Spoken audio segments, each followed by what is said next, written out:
6 जून 2025 को ग्राम खानपुर थाना सिंगरा मऊ क्षेत्र में दिलीप गौतम नामक व्यक्ति की संदिग्ध परिस्थितियों में मृत्यु की सूचना प्राप्त हुई थी। सूचना पर तत्काल थाना पुलिस व वरिष्ठ अधिकारियों द्वारा मौका मुआयना भी किया गया था।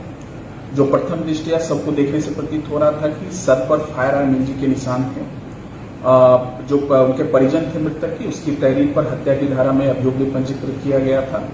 एक अभिषेक नामक व्यक्ति था जिससे पुराना विवाद था, उसी के विरुद्ध अभियोग पंजीकृत किया गया था 302 के धारा में। इस पूरी घटना के अनावरण के लिए पुलिस अधीक्षक महोदय के निर्देशन में 3 टीमों का गठन किया गया था। टीमों के संयुक्त प्रयास से आज दिनांक 7 जून 2025 को जो उस मृतक है उसका एक साथी था रंजीत निषाद, उसकी गिरफ्तारी की गई है। जब उससे पूछताछ की गई तो उसके द्वारा बताया गया कि जो अभियुक्त है उसकी प्रेमिका को लेकर कल घटना वाले दिन उससे मृतक से इसका विवाद हुआ था और विवाद के क्रम में ही उसने गोली मारकर इसकी हत्या की थी।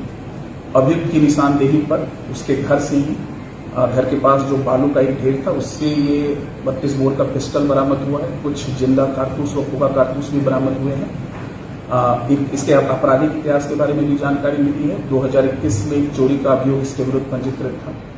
अभी इसे गिरफ्तार किया गया है और एसएचओ सिंगरा मऊ को निर्देशित किया गया है कि सभी बिंदुओं पर गहनता से जांच कर ले और उसी के आधार पर अग्रिम कार्रवाई करनी।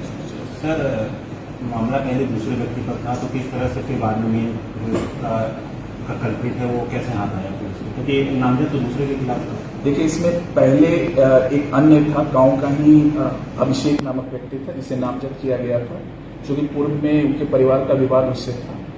लेकिन बाद में हम लोगों ने सभी बिंदुओं पर जांच की, इलेक्ट्रॉनिक साक्ष्य और मैनुअल इसमें पूरी कार्रवाई हुई। इसी के आधार पे हमने इसमें ये निकाला कि जो ये अभियुक्त है, जो संदिग्ध था हमारा, उसके पूरी कार्रवाई और उसके पूर्व के इतिहास के बारे में जानकारी करने पर ज्ञात हुआ कि ये इसका दोस्त अच्छा रहा है और इसके अलावा एक मेडिकल स्टोर इसके घर के पास ही ये चलाता था और इसका पूर्व में इसके साथ मतलब इलेक्ट्रॉनिक साक्ष्य के आधार पर भी और अन्य माध्यम से भी जब हमें जानकारी दी तब हमने इसे गिरफ्तार कर पूछताछ की और पूछताछ के क्रम के बाद ये पूरी घटना सामने आई। क्या पुलिस को गुमराह करने के लिए साथ लिखा कल पूरे दिन